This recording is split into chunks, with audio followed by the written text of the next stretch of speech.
Guys, welcome back on my YouTube channel. और आज हम स्टार्ट करने जा रहे हैं चैप्टर नंबर 4 क्लास 10th का, जो है हमारा क्वाड्रेटिक इक्वेशन। तो क्वाड्रेटिक इक्वेशन क्या होती है? क्वाड्रेटिक इक्वेशन होती है जिसकी हाईएस्ट डिग्री 2 हो, उसे हम क्वाड्रेटिक इक्वेशन बोलते हैं। इस चैप्टर में हम क्या देखेंगे? इस चैप्टर में हम देखेंगे कि क्वाड्रेटिक इक्वेशन क्या होती है। हम स्टेटमेंट से उसे क्वाड्रेटिक इक्वेशन के फॉर्म में लिखना देखेंगे।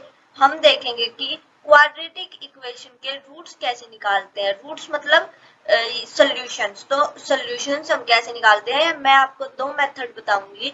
एक तो फैक्टराइजेशन और सेकंड है क्वाड्रेटिक फॉर्मूला से।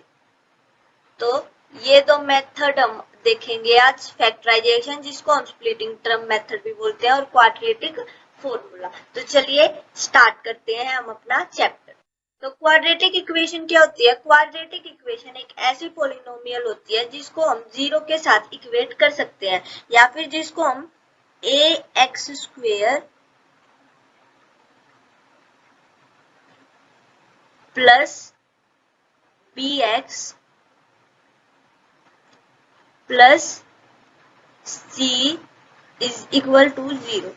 इक्वेशन का मतलब जिसको हम इक्वेट कर सके, या फिर जिसमें इक्वल टू का साइन आ जाए, वो हमारा होता है इक्वेशन। तो क्वाड्रेटिक इक्वेशन एक ऐसी इक्वेशन होती है जिसको हम ax² plus bx plus c की इज इक्वल टू 0 के फॉर्म में लिख सकते हैं। जैसे कि हमारा एक एग्जाम्पल हम ले, 3x²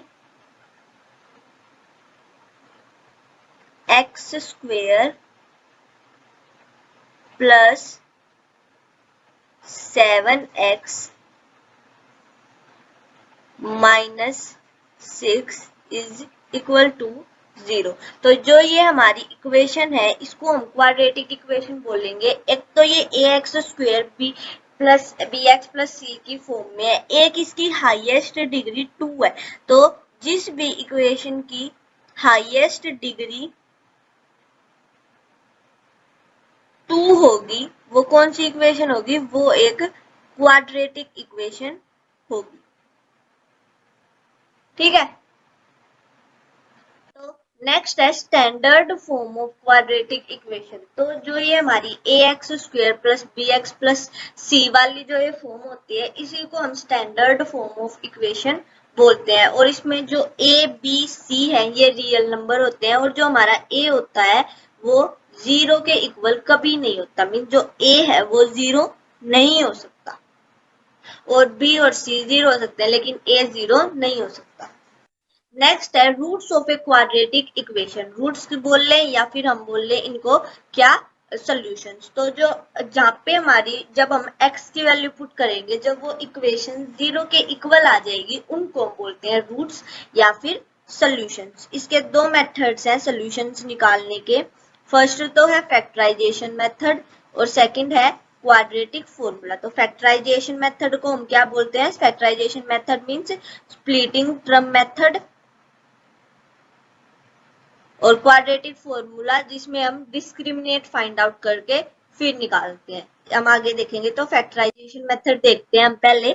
इस मेथड को हम एक एग्जांपल से समझेंगे। तो हमारा एग्जांपल है 3x² plus 7x minus 6 is equal to 0। तो इसमें जो हमारा फैक्टराइजेशन मेथड है, इसमें हम क्या करते हैं, a और c को हम मल्टीप्लीकेशन करते हैं ए और सी की, और जो उनका आंसर आता है उसके ऐसे फैक्टर निकालते हैं जो हमारा बी है। अब हमें पता है जो 3 है वो ए है, 7 बी है, और 6 हमारा सी है, उसके इक्वल आ जाए। जैसे कि अब देखो 3 ए है और 6 सी है, तो हमने ए और सी की मल्टीप्लाई की, तो हमारा आंसर क्या आया?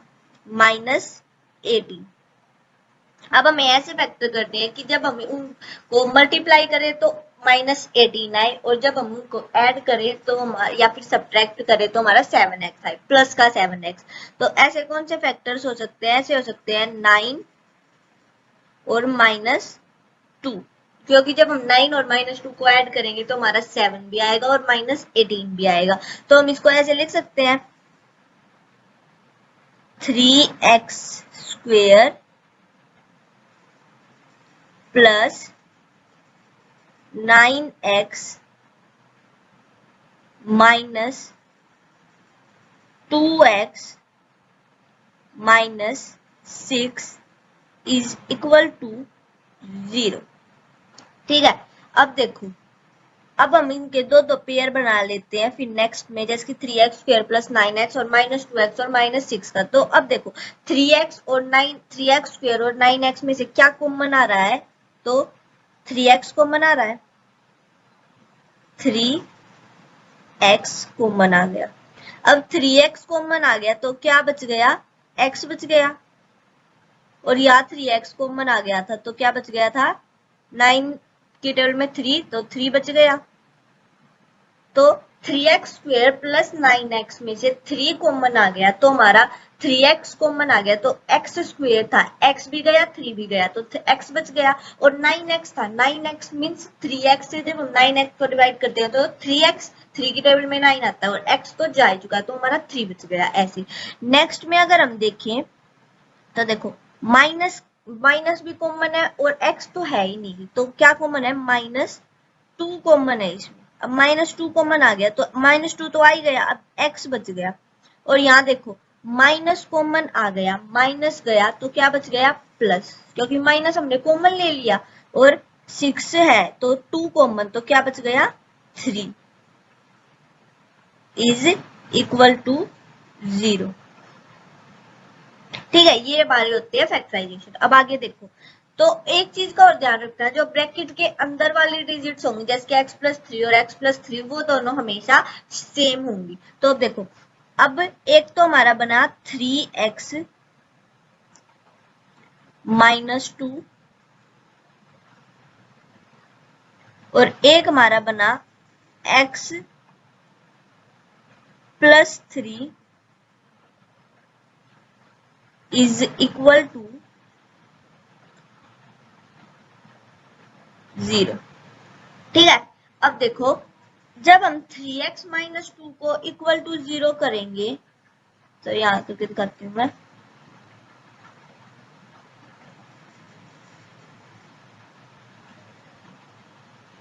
जब हम 3x माइनस 2 को 0 के इक्वल रखेंगे, तो देखो -2 इस तरफ ऐड में था तो इधर आके माइनस में था तो इधर आके हमारा ऐड में हो गया। हमें x की वैल्यू निकालनी है फैक्टराइज करके। 3 इस तरफ डिवाइड में था, तो मल्टीप्लीकेशन में था सॉरी, तो इस तरफ आके डिवाइड में हो गया, तो x की वैल्यू क्या हो गई, 2/3। अब यहाँ पे देखो x+3 इसको जब हम इक्वेट करेंगे तो x के साथ 3 प्लस में है, तो इक्वेशन के मीन्स इक्वल टू के इस साइड जाके x हमारा मीन्स 3 हमारा माइनस में आ जाएगा, तो हमारी एक तो बना 2/3 और एक हमारा बना -3। तो ये हमारा पूरा मेथड था फैक्टराइजेशन, जिससे हमारे दो रूट्स आ गए 2/3 और -3। इसको करने का हमारा एक मेथड और होता है जो कि हमारा है क्वाड्रेटिक फॉर्मूला।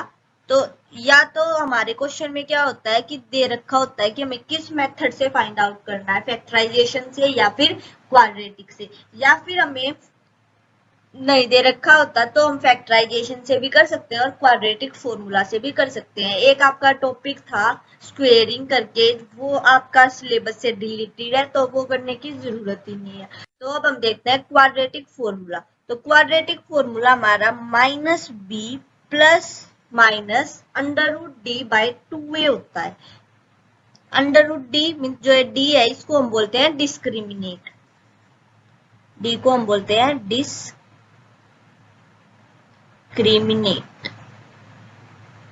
तो डिस्क्रिमिनेट हम कैसे फाइंड आउट करते हैं, डिस्क्रिमिनेट फाइंड आउट करने के लिए जो b है उसका स्क्वायर करके -4ac कर देते हैं। तो हमारे इसी से हमने एक और फॉर्मूला बना लिया जो है हमारा -b plus minus √b square -4ac divided by 2a। जैसे कि हमने देखो अंडर रूट जो d है उसको हम फाइंड आउट करते हैं b स्क्वायर -4ac से, तो इसमें हम इसकी वैल्यू पुट कर देंगे तो हमारा ये वाला फॉर्मूला बन जाएगा -b वाला। तो हमारा इसको हम ऐसे भी फाइंड आउट कर सकते हैं और ऐसे अलग अलग करके भी फाइंड आउट कर सकते हैं। जब हम क्वेश्चन सोल्व करेंगे तो मैं आपको क्वाड्रेटिक फॉर्मूला से क्वेश्चन सोल्व करके दिखा दूंगी। अब नेक्स्ट है डिस्क्रिमिनेट। जैसे कि मैंने बताया जो नेचर है रूट्स का वो कैसा होगा, रियल होगा, अनरियल होगा, इमेजिनरी होगा, कैसा होगा वो हमें डिस्क्रिमिनेट से पता चलता है और डिस्क्रिमिनेट को हम डी से डिनोट करते हैं। अब नेक्स्ट है एक तो नेचर ऑफ रूट्स हम कैसे फाइंड आउट करेंगे, या फिर हम जो के की वैल्यू हम फाइंड आउट करते हैं क्वेश्चंस में उसके लिए हमें नेचर ऑफ रूट्स का पता होना चाहिए। तो अगर हमारा डिस्क्रिमिनेट 0 से छोटा है तो हमारे इमेजिनरी रूट्स होंगे, मीन्स रूट्स है ही नहीं, रूट्स वो क्या बोलते हैं रियल ही नहीं है, वो हमारी इमेजिनेशन है रूट्स। तो अगर हमारा डी किससे छोटा हो जाए, 0 से स्मॉल हो जाए, छोटा हो जाए, तो हमारे इमेजिनरी रूट्स है। अगर हमारा डी जो है वो 0 के इक्वल है, मीन जो डिस्क्रिमिनेट है वो 0 के इक्वल है, तो हमारे रियल रूट्स और इक्वल रूट्स होंगे। जो हमारे के वाले क्वेश्चंस होते हैं उसमें तकरीबन जो हमारे डी इज इक्वल टू 0 है ये वाली इक्वेशन यूज होती है। तो हम क्या करते हैं, जो डिस्क्रिमिनेट मीन जो बी स्क्वायर माइनस 4ac है उसको हम इक्वल टू 0 पुट कर देते हैं। उससे हमें ये पता चल जाता है कि हमारी जो रियल रूट्स है या अनरियल, हमें nature of roots find out करना आता है क्वेश्चन में। तो हम जो हमारा फॉर्मूला था बी स्क्वायर माइनस 4ac उसको जो भी हमें इक्वल टू 0 कर देते हैं। तो उससे हमें अगर 0 से बड़ा है मीन छोटा है तो इमेजिनरी रूट्स, 0 के इक्वल है तो रियल और इक्वल रूट्स। अगर अगर डी जो है वो 0 से बड़ा है तो कैसे रूट्स होते हैं, रियल और अनइक्वल। रियल तो होते हैं लेकिन अनइक्वल होते हैं, मीन दोनों दो रूट्स आएंगे। तो अगर एक तो दोनों अलग अलग होंगे, जैसे कि एक रूट आ जाएगा -2, एक आ जाएगा 3। लेकिन अगर d 0 के इक्वल है तो या ऐसे 2 ही आएगा। ये हो सकता है कि एक प्लस का 2 आए और एक माइनस का 2 आए, लेकिन हमारा 2 ही आएगा अगर डिस्क्रिमिनेट 0 के इक्वल है। ऐसे हम डिस्क्रिमिनेट या फिर रूट्स का नेचर फाइंड आउट करते हैं। तो ये ही आपका टॉपिक है। इसमें हमने देख लिया रूट्स कैसे निकालते हैं, जैसे कि फैक्टराइजेशन, स्प्लिटिंग टर्म से और क्वाड्रेटिक इक्वेशन से। हमने देखा नेचर ऑफ रूट्स, अगर हमारा डिस्क्रिमिनेट 0 से छोटा है तो इमेजिनरी रूट्स होंगे, अगर हमारा डिस्क्रिमिनेट 0 के इक्वल है तो रियल और इक्वल रूट्स होंगे, जैसे कि 2 और -2 या फिर 2 और 2।